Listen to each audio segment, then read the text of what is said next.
I'm Molly. Hi, I'm Jen. I'm 32. Why have you both come to the HDYO Congress today, and what have you enjoyed so far? So I came to the Congress today for two main reasons.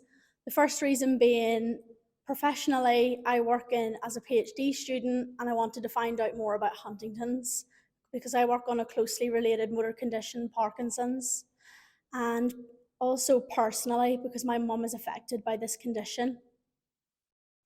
I wanted to come because I'm HD positive. I tested positive about 3 years ago now. My mum died from HD about 5 years ago. So I've spoken to people online and I just wanted to come and meet people. And also there are loads of seminars about the research, which I don't know much about. So I thought I'd just come and have a little listen. I've been learning about splicing this morning, so exciting stuff. How would you describe Huntington's disease to someone who has never heard of it before? So, Huntington's disease is a neurodegenerative condition that is kind of like Alzheimer's, Parkinson's, and motor neurons rolled into the one condition.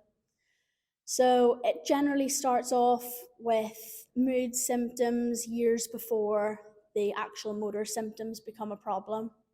So, my mom, for example, suffered from depression and anxiety years before she started to maybe trip over more or started choking maybe on food slightly. So those would be the things that I mainly have observed so far. Yeah, as I said with my mum, I think the first thing I noticed, she was getting quite aggressive. So I had to deal with quite a lot of um, mental and physical kind of aggression, which was really difficult coming from your mum. And then you're the one who's supposed to care for the person that's hurting you, which is it difficult to deal with. I would just say, slurring of speech, balance difficulties, swallowing difficulties, um, kind of an apathy, yeah, not wanting to leave the house. Um, I was a caregiver for my mum, but she passed away 5 years ago. And then I looked after my dad, who had Alzheimer's, and he passed away 2 years ago. So it's weird being here because I was a caregiver for a really long time, but now my role's changed.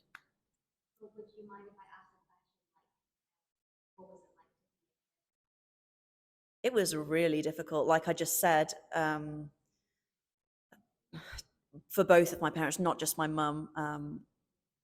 Like my dad was really difficult. He just changed completely. Like he was my best friend. Like I always said I could never live without him. But then he changed and he wasn't himself anymore. He'd, he'd draw a knife on me, in one instance where I was trying to help him make his lunch. And um, my mum and dad found it very difficult being cared for. They were very unhappy with me being hands-on, even if that was trying to help them. But there's also the administrative side that you've got the doctor's appointments, financial things. You have to take over the household as well, all the cleaning, cooking. So it's just a lot of organization at that young age, which is just a lot to take on when you're not really ready for it yet. And it takes you out of being that age, being in your 20s, enjoying yourself. I wanted to, my degree was in French and Italian, so I wanted to live abroad actually in France, but I couldn't do it because I had to come back and care for mum.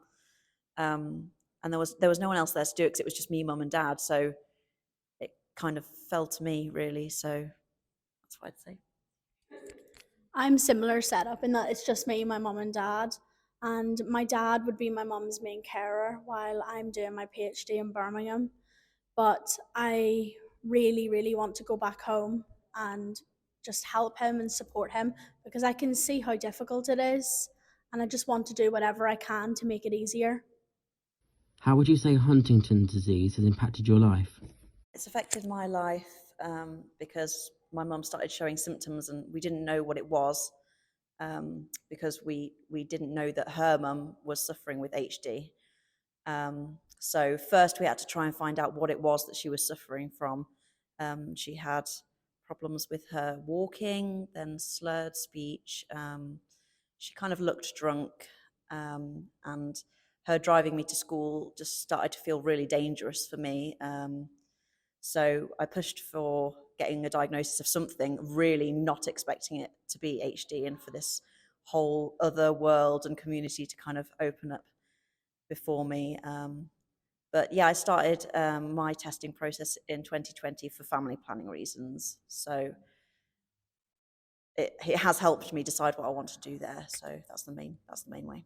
And it's affected my life because my mum has HD and I'm currently untested.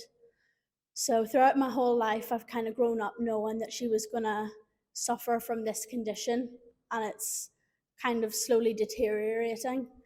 So yeah, that's been quite difficult to come to terms with, but I deal with that through doing research and being a PhD student. How would you say Huntington's disease has impacted your social life? Yes, it affects my mum on a social level because she does struggle to get out of the house and socialise with other people. It makes her really nervous and it does tend to drive and aggravate her anxiety. So I would say socially it's affected her quite a lot. With me, I think not knowing what HD was, and kind of it was a bit of a surprise. I think it just really sent me into a bit of depression, anxiety, which is something that I still suffer from today. Um, and they just kind of make you isolate yourself, and because no one understands, what you're talking about when you say, "Oh, my mum's got HD." All the tiny little things, the things that happen every single day that you're dealing with. So I spent a lot of time just actually in bed in my room, like too afraid to speak to my friends. I didn't tell anyone I was a young carer for a really long time, even people I'd known for 10 years. So it has affected me, but I'm feeling a lot better now. Yeah, thanks to getting involved more in the HD community. How would you say Huntington's disease has impacted your mental health? So it's impacted my mother's mental health in terms of anxiety and depression, which is kind of similar to what you said before. She suffers a lot from social anxiety and can suffer from quite low moods. Sometimes she doesn't want to leave the house, and it can be a struggle to get her to make an effort socially. Yeah, so my dad would often help my mum get out of the house, and he looks after her a lot, and he would act as her carer. Like I've already said, I suffer with depression and anxiety, and I've been seeing a psychologist, a clinical psychologist, and I was really lucky to start seeing her because she actually started seeing my dad to help him in his role as my mum's carer. And her name's Maria, shout out.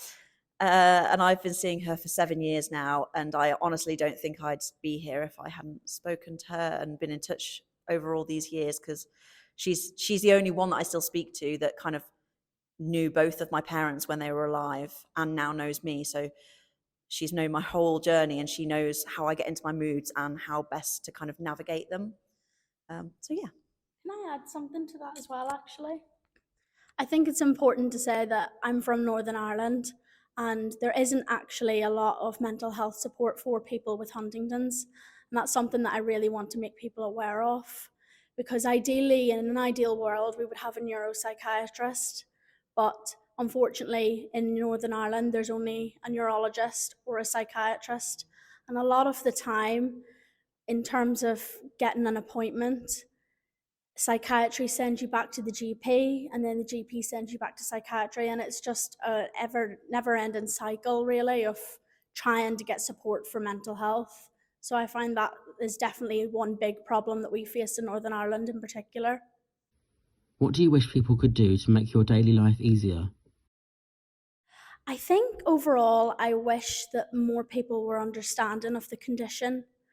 There can be times when my mom would choke or maybe trip up, and you can see people staring as if to go, "Oh, what's wrong with her?" Is she drunk? And a lot of my family members suffer from this too. So I've seen it over the years. Just there is an awful lot of judgment and stigma attached still to Huntington's in Northern Ireland. One of my uncles, Paul, he was put in the newspaper actually over something in the bar. Like, he would basically got into trouble in the bar and it wasn't his fault. And people were writing really nasty stories about him. And so, yeah, I think that it's very difficult. And I'd also just add that just in a bit of an awareness, I've even had GP's appointments where I've gone in and kind of just mentioned that I've got, I'm gene positive, and they'll be Googling HD in front of me. So ideally not having that and feeling a sense of safety would be, ideal. And also when you're talking to people, not having toxic positivity kind of pushed onto you. This is something that I've not really spoken about. I don't think I have, but just people saying it's going to be okay, your mum will be fine, you won't have the disease. And I just think you should be allowed to kind of feel how you feel, and because the more you feel, the more you start to kind of come to terms with what might happen. And now, because I started fretting about it early on, I'm in much more of a comfortable place. So yeah, don't tell people to just keep positive, because they might need some time. What are some of your future goals, and what obstacles do you face when trying to meet these? I think for my future goals, that one day I would like to get the test done to find out whether or not I have Huntington's, and then it will be a step-by-step progression from there on what I will do next. I don't want to think too far ahead into the future, because I'm happy as I am right now, not knowing. And with me, I think it's my biggest challenge at the moment is family planning. And I need to make sure that I don't have a child with HD. So that's something that me and my partner are currently dealing with, starting IVF. So fingers crossed that it works. We have a healthy baby. Do you have any advice for someone watching who has a rare disease, or advice for family and friends who may also be watching? Absolutely. I would say that it's really important to reach out, just like me coming to this event and meeting all the people with their various inspirational stories. I think reaching out is definitely the biggest factor that will help you in all of this, because when you realize that you're not on your own, and when you realize there are other people that completely understand what you're going through, it does just become so much easier. Yeah, I definitely echo that. And by reaching out, we don't really necessarily mean you have to come to an event in person. It doesn't have to be a big, some people have traveled from New Zealand to come here today and to meet other people. I would never be brave enough to do that by myself. But just reaching out, it started for me just by sending one message on Instagram. I think it might have been to Ashley, about how I could get involved, or what kind of thing, how did you start out getting involved? And that has led to me being here today and having so many new friends. And yeah, so I'd encourage that. Wait, can I try that one again? Can we cut that bit out? This is harder than I thought. Yeah, it is. So I can't say the word neurodegeneration very well. Okay. I had to think about that. I was like, what's going on? I always go neurodegeneration.